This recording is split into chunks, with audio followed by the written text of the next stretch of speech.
Okay, so this is the sixth lesson, and in the sixth lesson we're actually going to run the models. We're going to get down to business and figure out what we can learn from this data. First, let's go over here and let's get the variables organized in a way that it makes it easy to real easy to kind of put the variables into our database.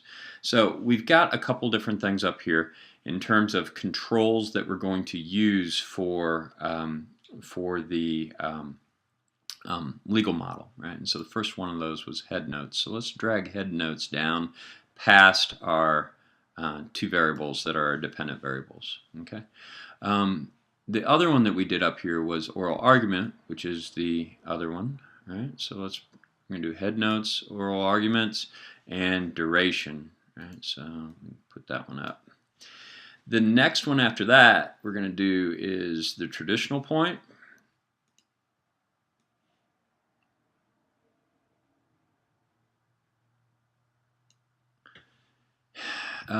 And I forgot one. We're going to do whistle panel. Let's bring whistle panel down and put it in between duration and traditional point. And then let's do, and we'll just move L date. So take L date and move it up into there. Okay. So if I go to my data view, I should have out here at the end, I should have all of my variables. This is my dependent variable. These are the variables I'm going to use for the legal model. This is going to be the basic attitudinal model. I'm going to do this one and this one in terms of the whistleblower specification. And then there's one more I forgot. So let's take that one and put it to the end. The inner branch constraint one. I'm going to bring that down here. And so I've got all my data moved. Let's page through. I don't see any problems there in terms of missing values, anything else like that. I've got observations in all of those. They look like they're okay. So I'm ready to start running models. Okay. So this is real simple. It's not real super complicated. All we're going to do is we're going to go up to the Analyze menu. Oh, one quick thing you got to do. You have to go back to the output file. So go to the output file. And when you get the output file, it changes what you can analyze. And so when you click on the output file and you're from that menu, active menu, you should get a menu item called regression. You're going to go down here and do binary logistic, right? In the binary logistic model, what we're going to do is we're going to take our follow or distinguish. We're going to move that over. And all we're going to do is add in a couple variables. And so for this first legal model, I'm going to do head notes, oral arguments, and duration. And I'm going to move those over. And I'm going to click OK, and it's going to run the model for me. Okay, so it tells you got 102 observations. This is the classification table. So that's the uninformed kind of classification table. We'll go through. This is your log likelihood. That's what's really important. We're trying to minimize the smallest log likelihood model is going to be the best performing model. If we go here, we have some improvement because now we're creating variance versus this first one up here where everything's just follow. And so we've got some percent correct. And let's go down here and look at our variables. So head notes. Head notes is not significant, but it shows some strength. It's like 0.07 in a one-tail test, so half of that. Oral argument doesn't seem to have any effect whatsoever, but duration, the length of time from the progeny case to the landmark, makes it more likely to follow the original landmark. So there does seem to be kind of a firming up of the landmark precedent in this case. And there's a little bit of evidence that greater number of head notes makes it more likely to follow the precedent. It's just not a real strong relationship. It's a weak one-tail relationship, less than 0.10, but not the full 0.95% interval with the one tail. So it's not bad. All right, I'm going to stop and then we'll go to the next one. Analyze regression. We're going to go to binary logistic again. We've already got our dependent variable in there. Let's get rid of these, and we're going to do a real simple attitudinal specification. And in this one, we're just going to do the partisan makeup of the panels from all Republican to all Democrats. So we're going to click OK. And that's going to give me the second variable. Here the log likelihood is 124 versus the legal model, which was 114. So the legal model actually is performing a little bit better. If I get down here, whistle panel, yeah, it's significant though, right? So the partisan makeup of the panel is significant. In this case, it works pretty well, but it's not as informative as that earlier specification. Okay. From this one, I'm going to go and do another regression.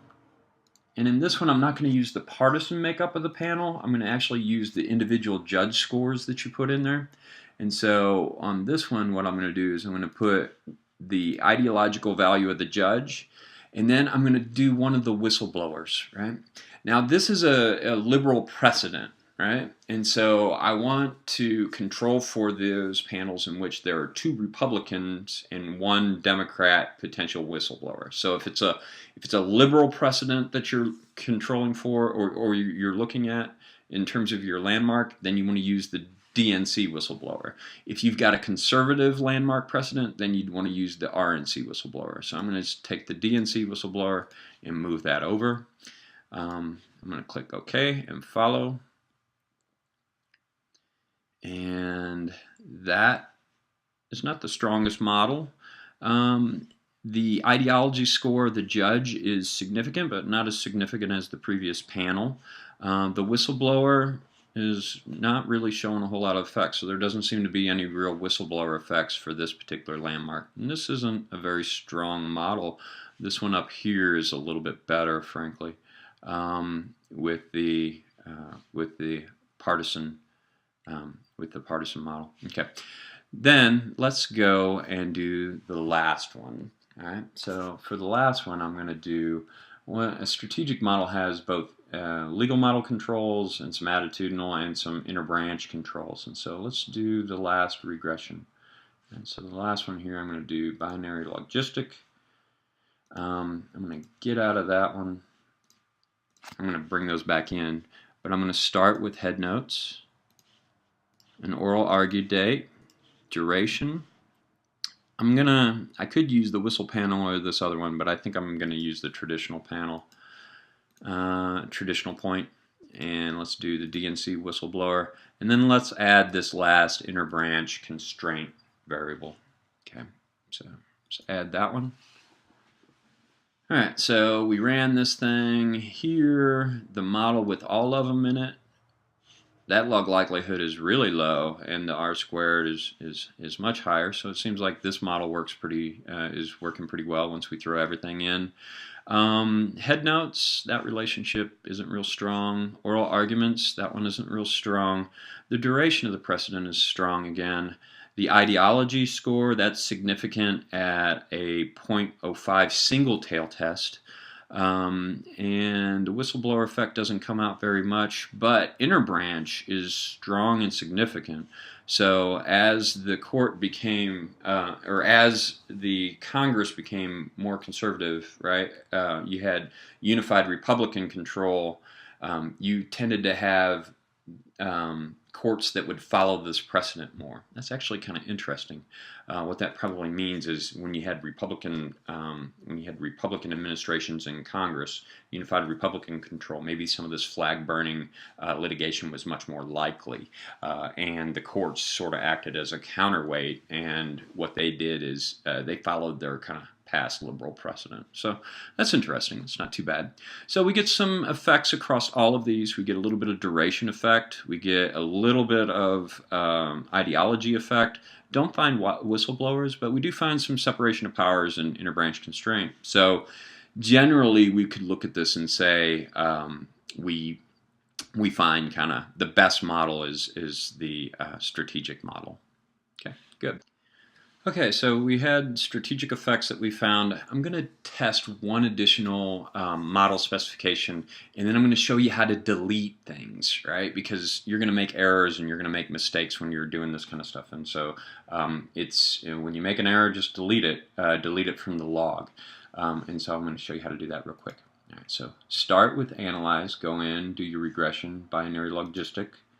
And in this one, what I'm going to do is I'm going to get rid of traditional point, and I'm going to bring across this DNC whistleblower and use that as the ideology instead of traditional point. So I'm going to move that one up here. I'm going to have my three legal models. Instead of the traditional courtesy ideology score, I'm just going to use the partisan makeup of the panel. And then I'm going to have DNC whistleblower. Let me move that up one more. So go partisan effect of the panel, DNC whistleblower, and then the interbranch constraints. And so I'm going to test this as an alternative to the other one. Okay. I'm going to click OK. I'm going to run it. Here, whistle panel is about the same. DNC whistleblower doesn't show up, and interbranch happens. So it's really pretty much the same model as the other one. Negative 91.8 basically, and if I go up to the previous model, it was also 91.8. The whistle panel does a slightly better, but it's not all that different. And so instead of mucking up my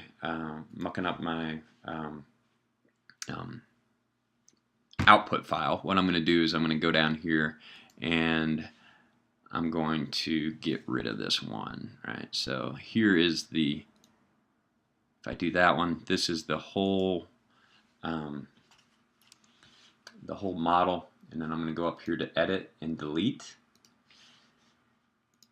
and get rid of that log too. Delete that log, and then delete this log here, and then that gets me to my last model specification. And when you're out here, you can kind of collapse these models and then show them by clicking on those little arrows. That's all you do. Okay. So at this point, let's save our. We've done our plots and we've done our models. Let's save this as our final version. I'm going to go out here. The output is going to be version 3, and I'm going to go to my data and I'm going to save that as version 3 as well. Right. And we're good. The next thing I'm going to show you is how to pull some plots and insert them in the template for the assignment. It's real easy, but it's something we have to learn. Okay, good.